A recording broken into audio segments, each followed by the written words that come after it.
Assalamualaikum warahmatullahi wabarakatuh. Di pertemuan ke-10 di mata kuliah Internal Audit, kita akan membahas mengenai materi keterampilan auditor. Yang kita bahas di sini ada 3 hal, yaitu keterampilan audit, kemudian keterampilan menguasai siklus audit, dan keterampilan melaksanakan audit. Dan di sini nanti akan juga dijelaskan mengenai teknik dalam pemeriksaan audit. Silahkan disimak. Auditor internal harus mempunyai beberapa keterampilan auditor. Di sini kita akan menjelaskan 3 keterampilan yang harus dikuasai oleh atau dimiliki oleh seorang auditor, khususnya auditor internal. Yang pertama yaitu keterampilan audit atau audit skills. Yang kedua, keterampilan menguasai siklus audit. Yang ketiga, keterampilan melaksanakan audit. Yang pertama, kita akan membahas mengenai keterampilan audit. Di sini keterampilan yang sangat dipengaruhi oleh tingkat kompetensi dasar dan kompetensi berpikir serta bertindak. Dalam keterampilan audit ini terdiri dari 2 perspektif. Yang pertama, keterampilan menjalankan siklus audit. Kedua, keterampilan mempraktekkan teknik pemeriksaan. Pada keterampilan audit ini, sangat dituntut untuk auditor untuk menggali kompetensinya, mencari pengetahuan yang relevan, yang harus dikuasai dan digeluti, dan setelah itu barulah keterampilan auditor terlihat sebagai suatu bentuk extraordinary skills. Yang kedua, keterampilan menguasai siklus audit atau skills in audit cycle. Di sini dalam keterampilan ini auditor dituntut untuk memiliki keterampilan wawasan yang lebih banyak serta luas cakupan audit yang dihadapi. Di sini dalam keterampilan menguasai siklus audit di sini berkaitan dengan aktivitas auditor pemula dan auditor berpengalaman atau senior auditor. Seorang junior auditor maupun auditor pada umumnya harus dapat menjabarkan lingkup dari objek audit yang dipercayakan kepadanya ke dalam hitungan waktu kerja dan menuangkannya dalam jadwal dan anggaran pemeriksaan. Samping itu, auditor juga harus menguasai teknik pelaksanaan audit. Di sini ada beberapa teknik pelaksanaan audit ya, yang dimulai dari audit plan, kemudian audit execution, kemudian audit deliverables, dan audit review. Keterampilan yang ketiga yang harus dimiliki oleh seorang auditor, khususnya auditor internal, yaitu keterampilan melaksanakan atau mempraktekkan audit.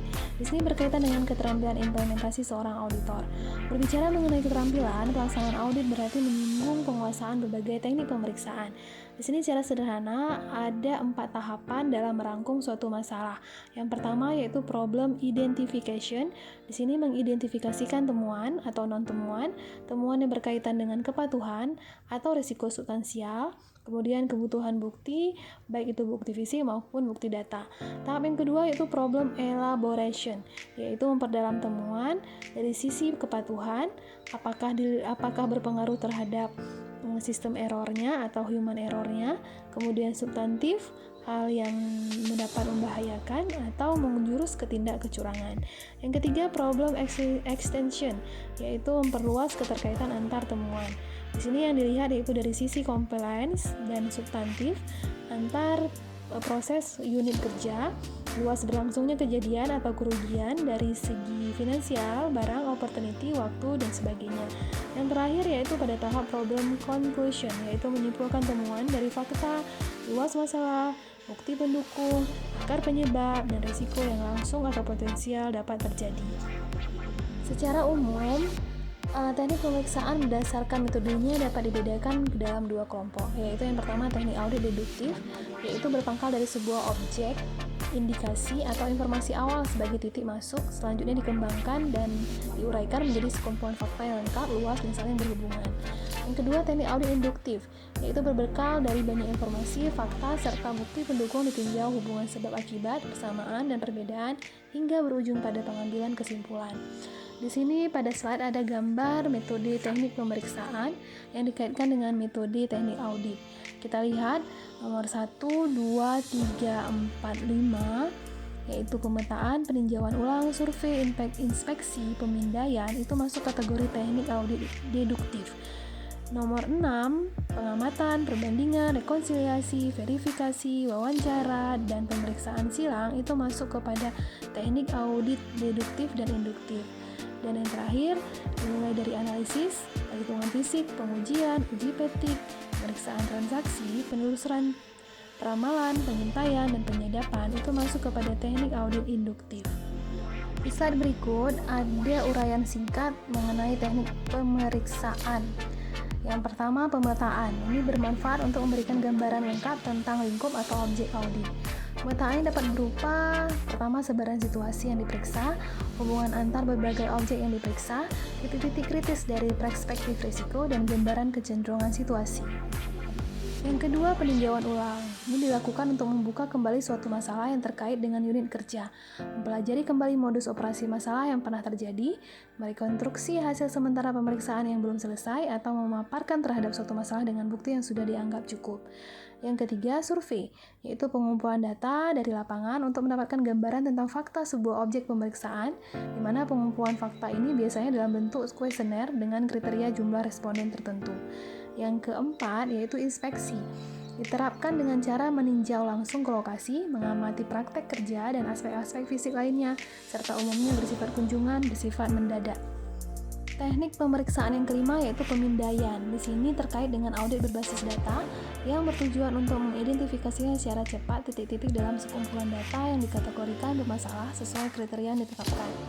Kemudian pengamatan, yaitu dilakukan terhadap perubahan fisik, proses, kualitas, atau data dengan mengacu pada standar atau kriteria tertentu sebagai referensi, yang tujuannya untuk memastikan adanya penyimpangan dari standar atau kriteria yang dimaksud. Kemudian perbandingan. Di sini ada perbandingan melihat dari tiga sisi, yaitu comparison, benchmarking, dan calibration. Comparison yakni membandingkan antara realisasi dengan referensi, benchmarking, dan calibration yakni perbandingan antara objek di mana ada objek yang ditetapkan sebagai patokan bagi objek-objek lainnya yang akan diukur. Benchmarking istilah yang lazim dipakai pada perbandingan bagi data dengan referensi data yang tujuannya untuk melihat gap secara data.